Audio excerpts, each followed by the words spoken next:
Okay, so backing up to talk about investing a little bit, and I want to draw in what I've talked about previously. What I want to talk about is things that are self-evident, just as it is self-evident that the infant wishes to invest in breastfeeding, and just as it is self-evident that the those who wish to bequeath or pass on to their beloved after their death or in the event of their illness, just as it's self-evident that if they want to go around potential controversy with tax collectors and courts and these kind of things, that they can do so through shelters that are designed specifically for that purpose. It's very easy. With investing, the first thing is that there's such a thing as trends. That's it. You agree? There's such a thing as trends. What is a trend? It's something that happens for some period of time and then changes. That's it. The trends reverse. They exist for how long? Well, depends. Let's take the trend of interest rates going down. About 25 years ago, interest rates were 15 to 20% in the United States. Recently, the prime rate, not too long ago, it was more than a year now, the prime rate was down to 1.25%. The Fed prime rate, I don't know if you know what I mean, but anyway, one of the major interest rates very relevant to real estate borrowing. It went down to 1.25%. So when it's gone down, 90%, when the interest rate has dropped 90%, say from 12.5% down to 1.25%, that's a 90% decline in the interest rate. Typically,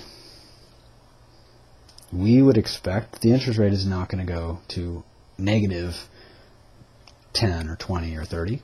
It's going to flatten or else even reverse. But the prospect of it continuing in the same trend down in terms of going down 10% every 10 years or something, that's may not be particularly realistic as it relates to lending markets and credit markets. So there's been this huge decline in interest rates. That's led to huge increase in borrowing. It's cheaper to borrow. So when I make these cause-effect statements, just see them as related. It's self-evident that they are related.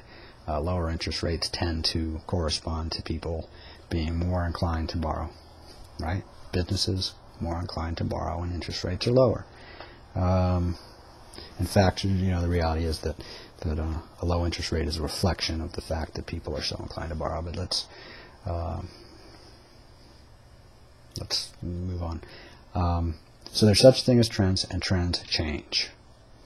Now, given that, the number one thing I really like to speak about in terms of investing is that if people are interested in safety and preserving the purchasing power of their investments, the number one thing to consider is diversifying.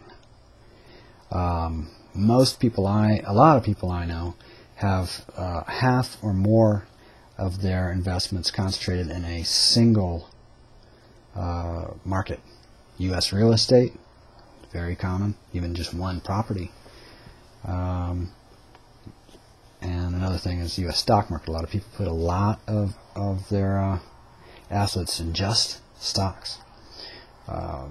It's relatively unusual that someone would have less than 50% of their assets connected in their home country, especially if they're Americans. Americans tend to think that the United States has inherently better investment markets than anywhere else in the world. Well, that's an interesting possibility. It may or may not be true at a given time. So if one simply, for some kind of, I would say, silly, or as a silly example, if I decided that I was going to diversify, just not out of real estate, I would stay in real estate, but I won't diversify outside of real estate for some reason. If I do all of my investing in one county, that's not very diversified. One type of, real estate, whether it's land only or a certain kind of house or whatever, in only one county or in only one state or in only one nation. Those are not as diversified as many counties or many states or many countries. Naturally, having exposure to a lot of different markets is going to be much better than just having, all of my real estate investments being in New Orleans or something. A hurricane comes, and a war, drop the bomb. Well, the insurance companies, well, you know what, we have a policy for you here, and we'd like to help, but we're out of business now.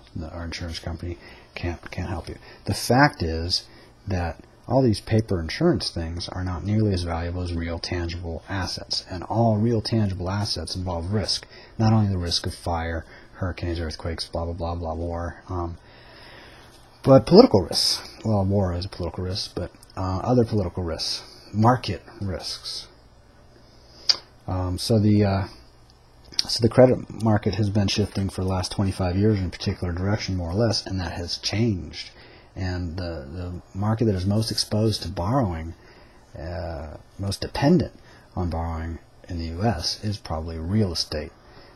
Lots of people use borrowing to purchase cars. Lots of people use borrowing to purchase groceries and any number of things. But real estate is almost exclusively borrowers. The purchase of real estate is made almost exclusively by borrowing. Very dependent. So when the credit market shifts, the real estate market shifts, and they're actually connected, such that when the real estate market declines, because there's so much exposure amongst lenders into real estate, that when their real estate notes are looking less valuable, that actually greatly affects their capacity to extend credit. So what you have is a context where banks can collapse. Not only will there be personal emergencies on occasion and weather-related emergencies and these kind of things, but the trends of lowering interest rates, that is a trend that will shift. When? Maybe already. Those people who are not of such a degree of commitment to material prosperity, as far as their speculations about real estate trends, that they look at data. The people who are not committed enough to actually look at data don't know if the trends have already changed. Years ago, I suggested that a very large downturn was coming in real estate, and recently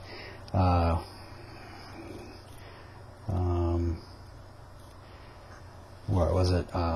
New home prices dropped the fastest from middle of 2005 to 2006.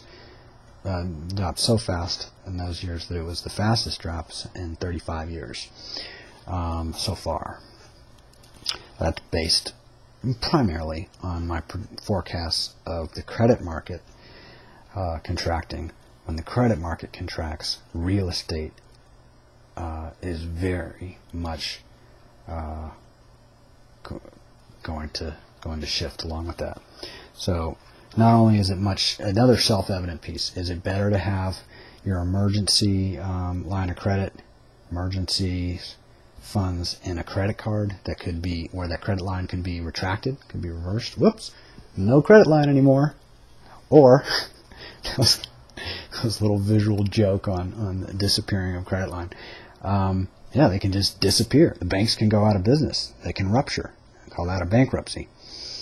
In addition to that, let's see. You have the other alternative of cashing funds out of just being a credit line, putting it into another account, maybe a sheltered account, an account that will avoid, that is not, that tax collectors and courts can't even identify it with you except with your explicit consent. It's pretty simple as far as that goes. So you can have those funds set aside and as long as that bank operates, and everything. Or you can actually pull those funds to cash and have cash, in a safe deposit box or a vault or whatever you see fit. But if you put them into a sheltered bank account, that is typically a safer place than somewhere that's exposed to your name. Because as you go about doing business, say, whatever your business might be, you just drive down the street and somebody could sue you because, you scare their dog as you're driving, and, they sue you because their dog has a heart attack and barely survives, or whatever. I don't know. Litigation is just amazing these days, so it's nice to just shelter valuables where it's not as easy for courts to access them, tax collectors to identify them, debt collectors to identify them, and so on. Anyway, so I'm going around and around on that.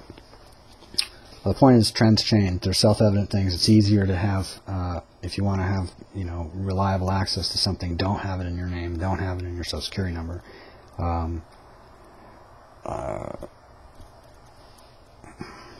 And diversify. So your credit line is not as safe as cash in pocket, or cash in a sheltered account, or cash in an exposed account.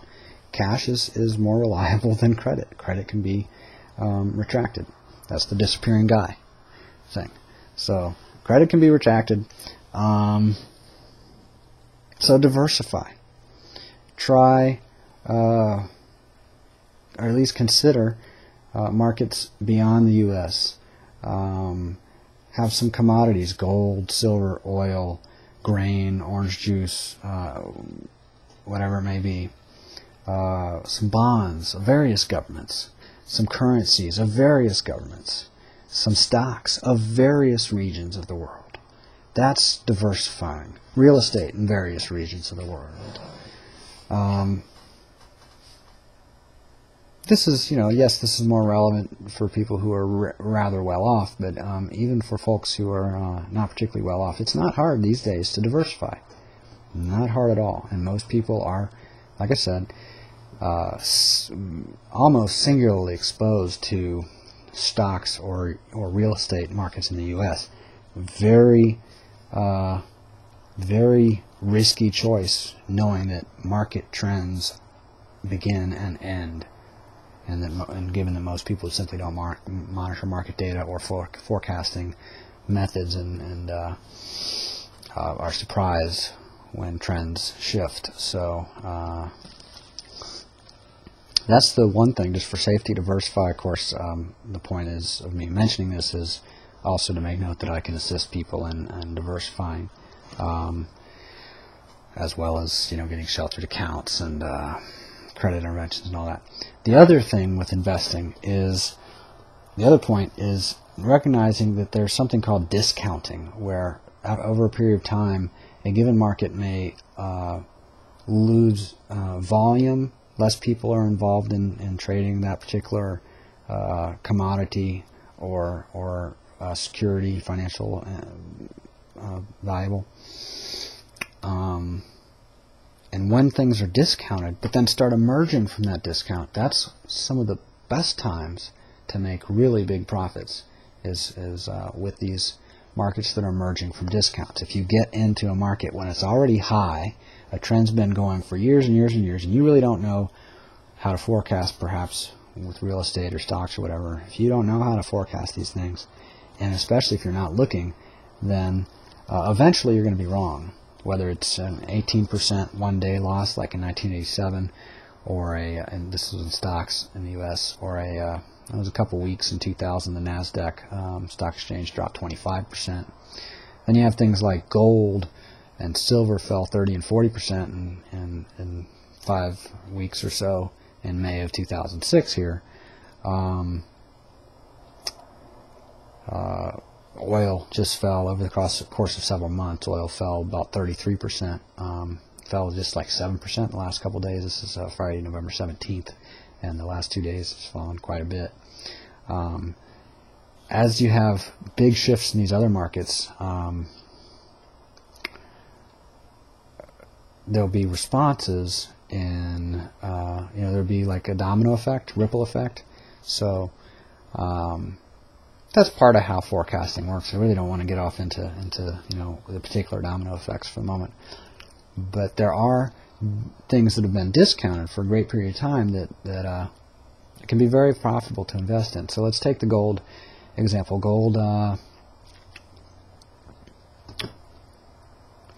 Gold dropped about 70% in dollar terms from 1980 to 2000.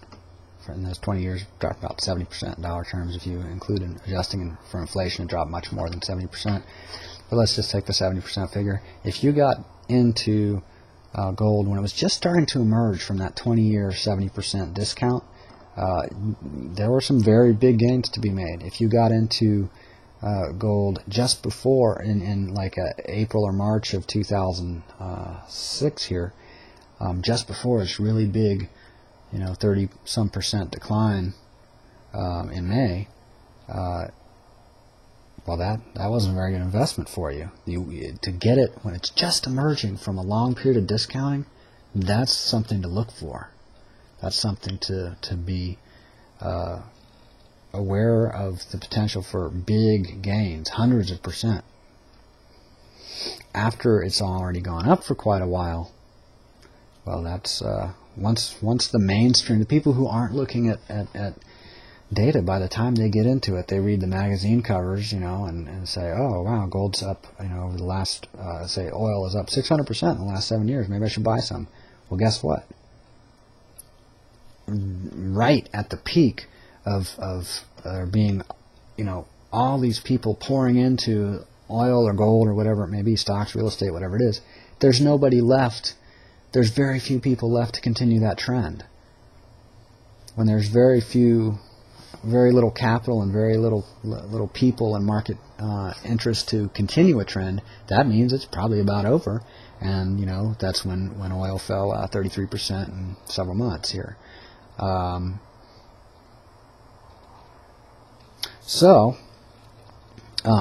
Yes, I happened to forecast the oil. I didn't forecast the entire oil rise because I haven't been doing forecasting since 1999, but I did forecast some tops and reversals, lows that would then bounce back up high. I forecast several of those, and I forecast oil coming down from about 80. I said it would go under 70, and it's now in the 50s. In fact, I was rather conservative with my initial commentary, but I was also making just an off, kind of an this wasn't an email I did a while ago. It was kind of a side, a lighthearted statement, just to be under 70 before it is over 80 solidly or something like that.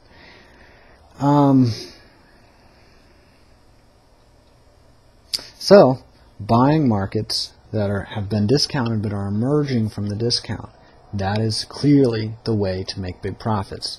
Clearly the way to eventually have enormous losses is to concentrate in one market, ignore the market data, ignore the forecasts, ignore the trends of many years, and just pour into it because a lot of people already did, and it looks like everybody else is there, so you should be too. Well, by the time everybody else is there, there's not a whole lot of purchasing power to flow into that market, and it's a horrible time to invest. It's a great time to get out once it's clear that the vast majority of people want, over 90% of the qualified investors are already into a market. Well, then why aren't you in a market that's emerging from discounts? At best, it's going to hold steady generally in that kind of context. Maybe go up a little, but subject to big potential losses. The one-day 18% declines, and the silver fell. It was just over 18%. It fell 20% in April of 2006 here, April 18th. Those kind of shifts only happen when the vast majority of people are already in that market. So when the vast majority of people are already in the market and everybody else is, that is not the time to get in. That is not the time to say, well, everybody else is doing it, shouldn't I? Everybody else is doing it, shouldn't I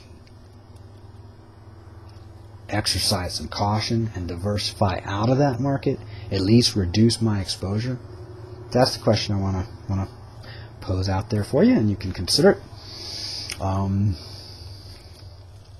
So if you have questions about forecasting and particular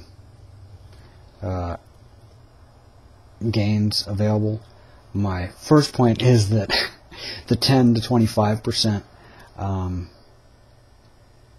range, as far as what a lot of people expect on an annual basis, but also what they tend to pay on their credit cards and so on, to me, that's a very low return on an annual basis. If one is only gaining that much, they're not probably not buying discounts, buying markets that are emerging from discounts. It's kind of that simple. There's virtually always markets that are emerging from discounts, so they're on a trend that's steady. In addition to buying things that are just first emerging from discounts, there are also trends that are steady, and other trends that clearly are unstable and risky. So it's all relative. But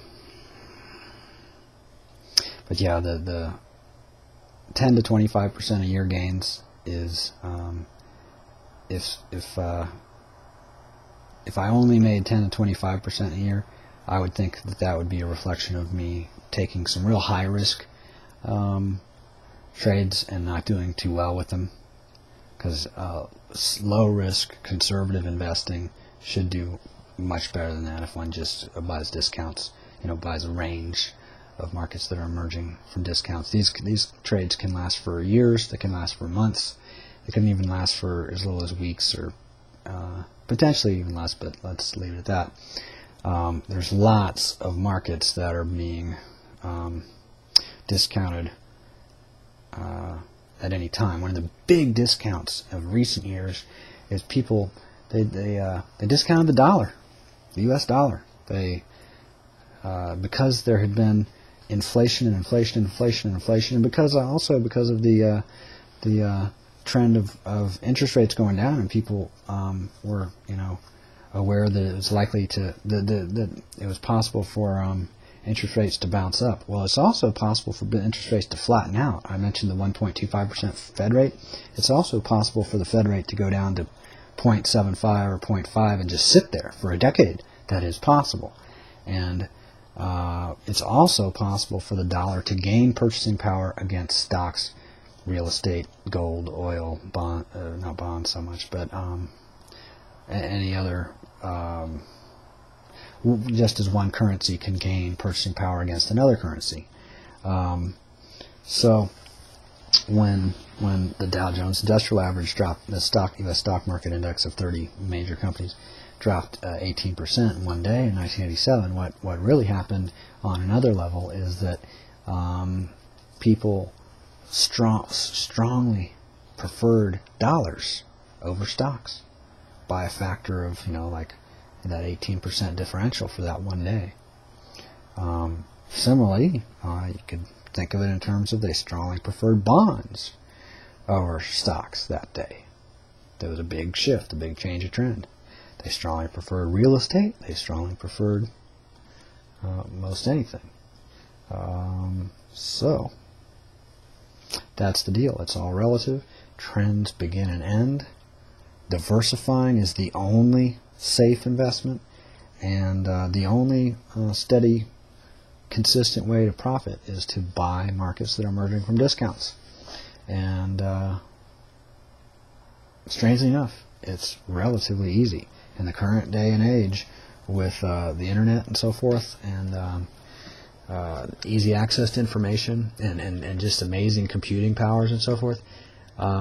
There are some extremely reliable systems. The guy that I mention most often is Jim Shepard. In about 25 years, he's had 100% accuracy with trades that are typically held for a few years or more, at least several months at a minimum, and just 100% accuracy. So it's good to know that there are such things available. If one is so conservative that that's as much risk as they would like, then that's a great way to go. His website is jasmts.com, as in James Allen Shepard Market Timing Service, jasmts.com. And he's had, I don't know, something like a 8,000% return in the last 25 years. And that was, with a couple trades, several trades a decade. That's all. It's not that that is the extent of what can be done. It's just a nice example that's going to be somewhat familiar and accessible for people to recognize. So there are shorter term systems where people might be buying discounts that might only last for a few weeks, but they can get in when there are really big shifts and get out and then get into some other better opportunity, and do that repeatedly, and do it even with leverage. I don't want to get into this at length, but say a market moves 10% in a given period of time, somebody might leverage that 2 to 1 and make a 20% gain, or might leverage it 5 to 1 and make a 50% gain, or any number of possibilities. So that's the deal. That's the investing thing. For safety, diversify. If you're in 50% or 90% of your assets in U.S. Real estate or U.S. stocks, please consider diversifying. You have immense opportunity available to you through just increasing your safety through diversifying. Eventually, real estate and stocks will greatly decline in price, and if you then elect to go back to concentrate more on those markets, that's fine, but do so off of those markets emerging from discounts. If you have an interest in the management that I've made reference to, as far as me and other people using similar intelligence that I'm referring to, managing stocks and other investments, just contact us. It's not hard to do. When I say it's not hard to do, it's not hard to contact us. It's also not hard to forecast markets, just as I made reference to forecasting oil going up and down and various things. I'm not going to go on and on about all the forecasts, but the vast majority of forecasts I've made in the last 4 years have been accurate. And the ones that were inaccurate, I knew that quickly. And so moderate or even low risk is an appropriate place to start. And once someone amasses a lot of assets and is really in the co-pilot seat and letting the plan unfold and the flight unfold before them, and just assisting and going on with honoring the purpose of their physical form, their organism, their body, their digestive system, their family, just as you would honor an infant child, a grandchild of your own. Honor the same principles within yourself. Honor the same principles within markets. That's my commitment, and it's also my pleasure to share that with you. And so thank you, and hope you enjoyed. Look forward to talking to some of you in the near future.